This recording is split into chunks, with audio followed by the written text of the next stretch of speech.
Maybe I was trying to compartmentalize 3 or 4 gifts separately instead of realizing that they really flow together through kind of like that Davidic anointed worship. You know what I'm saying? That was the glue, and I missed it. And then I realized, like, other people who go through, man, when they experience it,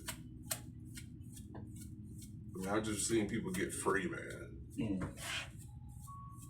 And I'm like, God, how did I miss it? Yeah, you get so close to something, but you just miss it. You know, I didn't know how it all would come together as far as, for years we've been talking about identity a lot. But I'm saying I think that was a very strong foundation that opened up for people to be aware, okay, gee, there's more to my life than what I've been settling for. But I'm seeing how music and identity flow and work together to prepare the hearts of the people to receive what's always been there. When you say it's always been there, like, what's an example that you can think of at the top of your head? Well, kind of like for me, the example was, okay, you know how in business you have marketing, right? And marketing helps engage the audience, or at least you get their attention to at least position them to be in a conversation for a sale to be made, right? Okay, let's take that into music, or for what I've been called to do. I've been doing that for years and didn't know it. Wow. So I was looking at marketing like, I gotta do this to market and that to market, not realizing like, till yesterday, like, Lord, that's what you want me to do? This is always in it? I was looking at, other businesses and other things, other strategies and all like that. When you say other strategies, like what? Okay, I'll give you an example. Like, you have the vision, right? But you're looking to other things to fund the vision. Not realizing you got what it takes already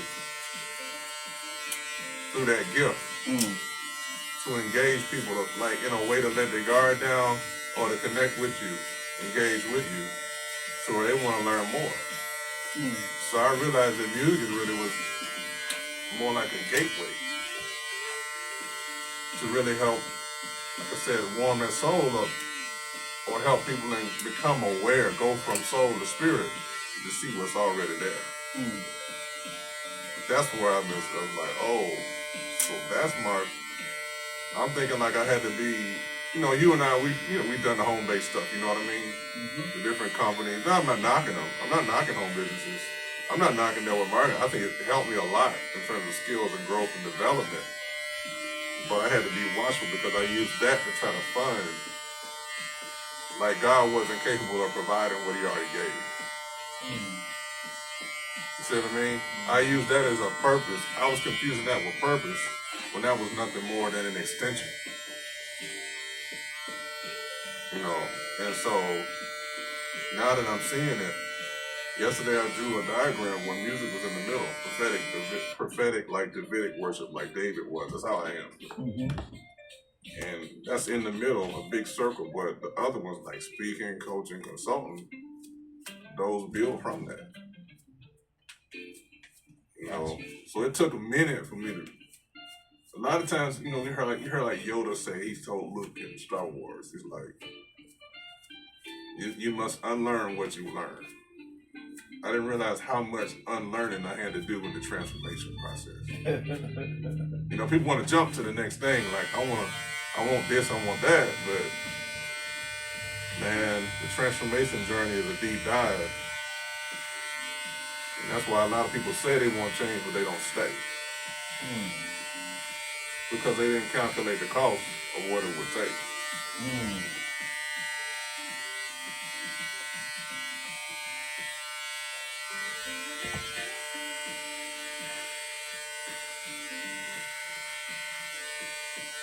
So for me, I knew it. I've been doing this since I was 5. You know, playing music when I was 5, but I didn't understand. What you were provoking. Yeah, I didn't realize until I was in my late teens, maybe 20s. There was a man of God I met at a park. He heard me play, and he gave a term that I never heard before. He's like, man, you're a minstrel. I'm like, what is that? You know, you're not just a musician. You know, a musician, a highly skilled musician, yeah, they can run up and down the keyboard and, you know, tickle the ivories and tickle your soul. But you don't actually play to perform. You play for people to have access. That's what David did with Saul. When Saul was, you know, when he got anointed in 1 Samuel, 16? And Samuel came to his house. He wasn't even invited to come to the coronation. David wasn't. But, you know, Samuel was like, we're going to wait till he comes. We know that who you present to me, they ain't it. And so they waited till David showed up, but David didn't go hunting for the position. No, it found him because he was in position. And so because he was in position and him being called up, now notice he was out there in the field, man, he was worshiping with the sheep. Wow. On the heart. So now when he's anointed in front of his brothers with the oil, now it's like, okay, this is different now, because and to them, they're like, okay, you know, now it seems like they tried to hide him, or they didn't want him around because they didn't want him to be exposed, because his exposure would expose them. Wait, say that one more time. They didn't want him to be exposed, David's gift to be exposed on the platform, because his exposure would expose them. And so it got to a point where the authority that their dad, you see, it took somebody like Samuel to come that walked at a deeper level of authority for him to convince his dad, like, okay, well, I've gone through those other boys you sent me, but I know you gotta have one more. You see, when it's for you, no matter how the system or whoever's in charge trying to keep you down, they can't deny. And they tried to deny David, but they couldn't. So all that to say, David gets anointed to be king in front of them. I think that's when we look at Psalm 23 right now. Anoints my head with oil, my cup runneth over. What? In the presence of my enemies. You see. No, you prepared a table for me in the presence of my enemies. You see, it's one of the expressions of that. And so David gets anointed king. As soon as he does, Scripture tells us in 1 Samuel 16 that, you know, pretty much the Spirit of God left Saul. And now there was a tormenting spirit upon Saul. And his men were like, okay, who is it that we know that can play, that when they play the harp, you know, King Saul will be refreshed, he'll be relieved. That's when David got revealed. Wow. That's heavy. Yeah. That's heavy. Yeah. Low. Hello? Yeah. Hello. Hey, how you doing?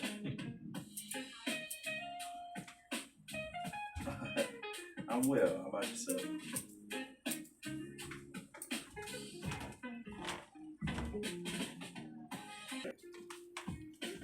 So the mindset Saul was in, once David got anointed king, the presence of the Lord left him. So Saul is in torment. Saul is very anxious, very irritable, and Notice that the first position that David gets invited into the king's presence is as a minstrel. Wow. Wow. So his musical gift, God used that to make room to get him in the presence of the king. And while he's doing that, David is learning what to do, but David's also learning what not to do. Right. You see, a lot of change happens really, but leadership is transferable. Wow. You know, you could be told what to do, but a lot of times we're influenced by what's demonstrated to us. So Saul's is like, okay, now my position is being threatened. Because the impact and the influence I had is not really there. And that goes to show you too. Talk about when he realized it. Oh man, when he realized it, he's like, okay. When the women were singing. Yeah, the women said, Saul has slain his thousands, and David has slain his 10,000s. They were singing that. They were singing that.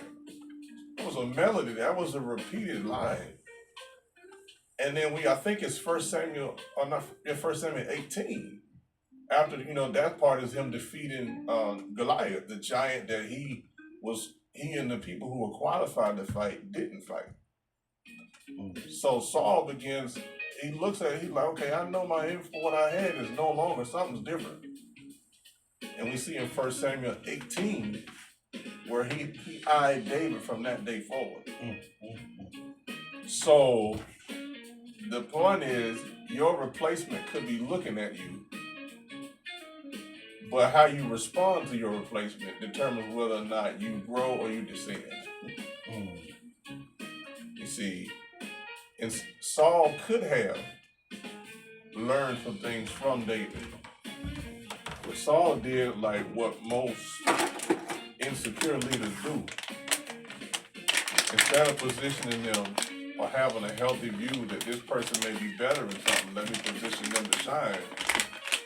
I'm now going to play an indirect role in seeing them fall. That's why he had him marry his daughter. The reward, of course, was his daughter to marry his daughter, but he saw where he could use his daughter as leverage, as an indirect leverage, for David to be set up to be killed. See, every promotion is not always a God promotion. Now, thankful that, David's family, they didn't have to pay taxes and stuff, but there was another motive behind it. You see, this helps us have a humble mindset to realize and discern just because God used a leader to help elevate us to a certain point, that doesn't mean that we look to that leader first when God is trying to promote us even higher. You see, so Saul's mindset is, I've lost influence. And that's the thing. There's power and there's authority. And what I learned is, power, yes, is important, but authority is the framework. You see, break that down. If you don't have the, it's like if I got a box, okay? What's in the box could be the power, but the context, what contains the power, is important. Because if I don't have that authority, I really don't have that accountability. And so therefore, instead of being a blessing to people, I'll use people. So I'm looking at what you can do for me more so than how I can be a blessing to you from the authority God gave me. Wow.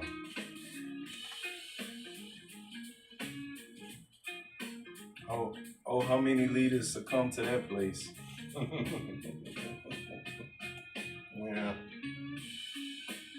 And they don't even know it. I was looking at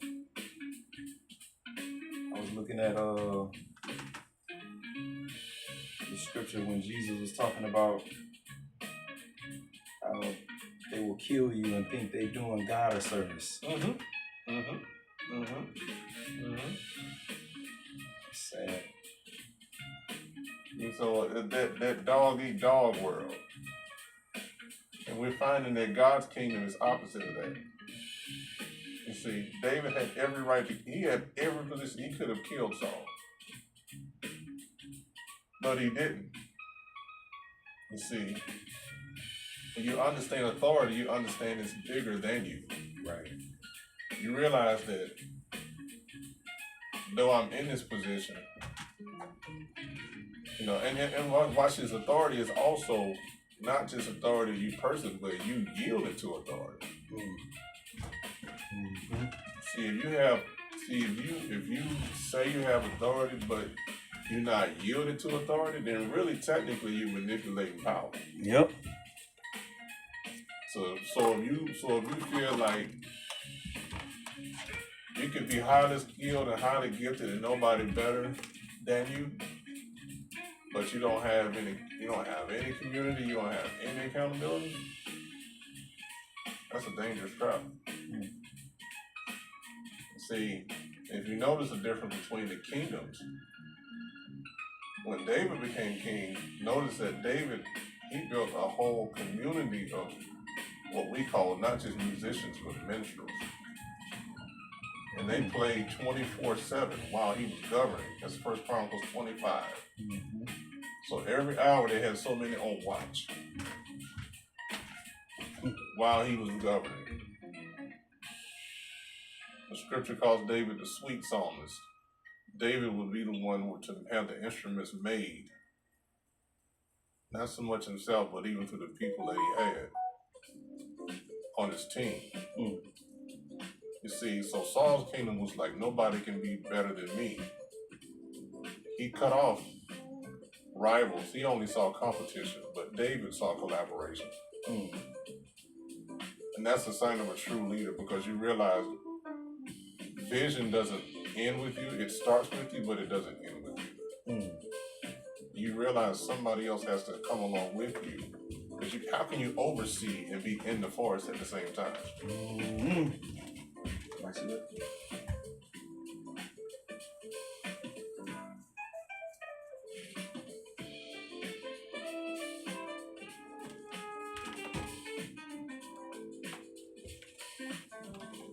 That's heavy right there. These are conversations that we gotta have. And people can address issues, but you gotta create an environment where they can move, where freedom can take place.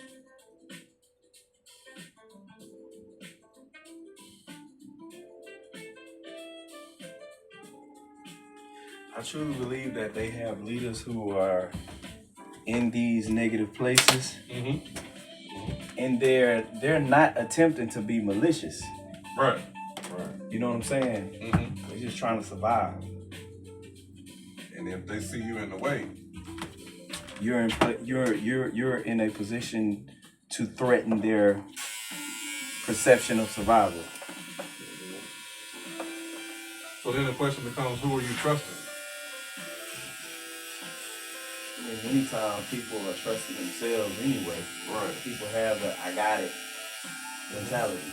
You know what I'm saying? Mm-hmm. And especially if they've always have a sense of charisma, or they're really attractive, or whatever, they was able to always get their way, mm-hmm. based off of their charisma, based off of how they look, or whatever the case may be. Right. And so, in situations where their charisma and their attractiveness don't work, now they're like, oh snap. Yeah, because my identity was tied to that. Yep. You see, I can speak to that, man, because you can be. Well, lately I've had some people I've talked with who've been appreciative. So when we play work, in the service or worship music, or get the people ready to hear from God, one of the common things I hear is your attitude. Mm. It don't matter how gifted you are. Like, Is your attitude available for God to flow through?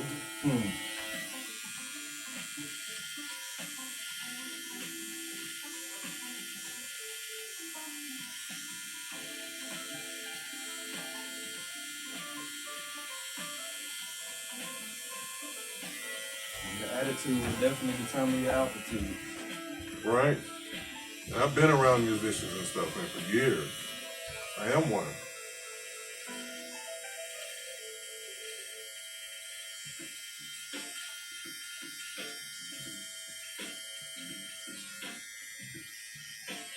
Well, what makes a minstrel?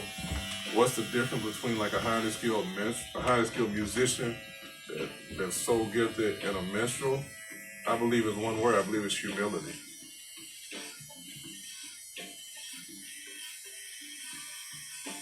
Because there's nothing worse than being so. Sometimes I think God fights with us a lot, especially because we're so creative, we're so gifted, that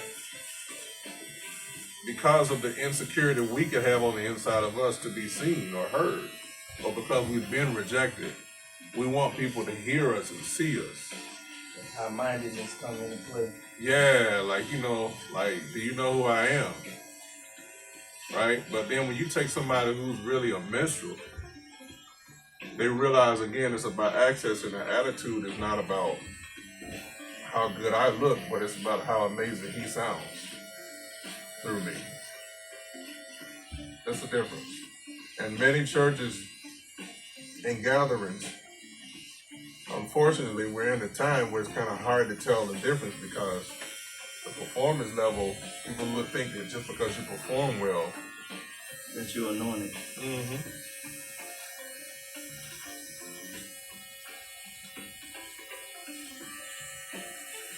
And just because you can sing well doesn't mean that you're the next artist.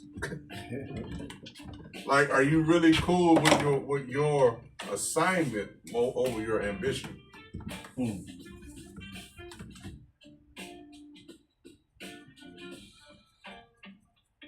See, ambition is about y'all looking at me in the sense of, okay, making it about self. But assignment is not about you. It's you being entrusted for him to flow through you. That's why those different heart issues and stuff has to be dealt with and challenged. Yes. And much of our heart issues and things of that nature comes from our brokenness from our past. So if you look at a David, and yes, he did manage to handle that situation with Saul correctly. He did have the right attitude, the right heart posture. But later on in his life, you know what I'm saying, he became the very thing that he was opposing. You know what I'm saying? And that stuff comes out, you know what I'm saying? You know, childhood trauma for him could be, dog, they didn't even consider me whenever it was time when they was looking for the new king. They didn't even consider me. They didn't even invite me in. That's rejection. Yeah. That rejection trauma will follow you. Yes. You know what I'm saying? And so then you develop this narcissistic mentality, you know what I'm saying, of, well, shoot, I'm all about me. Right. You know what I'm saying? And right. When you get into that, it's all about me mentality. That's when you can see Uriah's wife, baby, and you say, man, go get her. Yeah. And they like, dog, that's the wife of Uriah. And he's like, go get her. Yeah, go get her. I don't care who she is. He didn't say it, but he like in the word, but like, okay, I know who she is. Right. So he become that self-serving, overwhelmingly manipulative person that he was engaging. Oh yeah. He became the very thing that he had a problem with, or what had a problem with him. Right. And again, like I said, how you deal with that rejection. I had a ministry. I keep them anonymous. But they really, the word got out that I guess they felt like I couldn't play. That you weren't good enough? Yeah, like I couldn't. Yeah, like he can't play. Like really? Like okay. I used to take offense to that, but then as I grew in the Lord, I understood. Like first of all, I learned to process it, and then I look at it like, well, that's their miss, not mine. Right. Right. And maybe they just had a certain parameter they wanted me to work within. And they didn't want to go beyond that because if you go beyond that, they don't know how to contain that. Exactly. So when you tell me that, when I hear it now, because I was actually on a panel recently and they told me that, like the guy I know, he was like, yeah, they did say that. I'm like, okay. Yep. I'm like, well, that's their loss. But it's all good, man. Like I realize, like you said about trauma, how you deal with it. You can look at that as trauma, and then how you respond to it. And I just decided, like, you know what? My heart is healed to the point where I can love even in the midst. Whenever you're able to come to that point and do that, that's when you've won. Yeah, you're like, I don't have to have the last word. Like, I really don't. Like, right. For real, like, y'all can say what you want. Right. Like, your insecurity about me is not going to be insecure. I'm not going to let that insecurity become my insecurity. Right. You know? So, yeah, man, I'm like, thank you. Because if it wasn't for you doing that, would it have challenged me to really decide to become the person that God originally designed? You know, so yeah, yeah, absolutely. David, from Saul's perspective, you know, Saul had trauma, David had trauma, but that is something to see because when you're a leader, it's no different than a parent. Someone that grows up from childhood into a parent, and you say, I won't do what was done to me. And then come full circle. And here's what gets it. Not only is what gets it is having a child that's just like you. Yep. So now you're forced to become not me sent across from you, you know, and try to bully you into this and that. No, I literally try to discipline you out of you. Yeah. You out of your kid. Like we like the certain parts we like about us and the parts we don't like.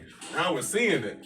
It's like nah, where did that come from? Like, no, it came from. That's you, bro. That's you. That's you. DNA is real. You see what I'm saying? That stuff carries. But people think, when I become a parent or I become this, I won't do that. Trust me. I know you probably said it. I said it.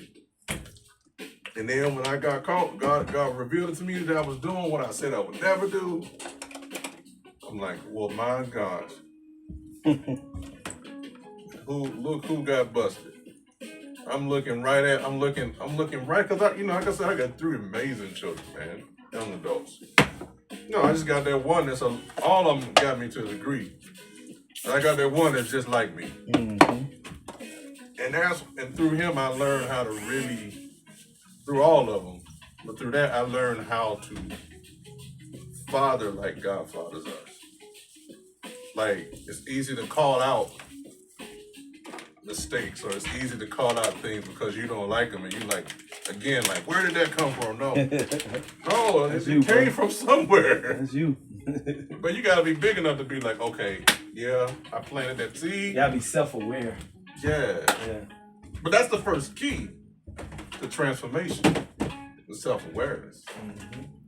You know, and we gotta be real with one another. Be like, okay, well, I can't deny that happened. And here's the thing, that's why you have community, and you have people around you that you gotta be receptive of, because just as a car has blind spots and you can't see certain things, that's what community is. It's like helping you.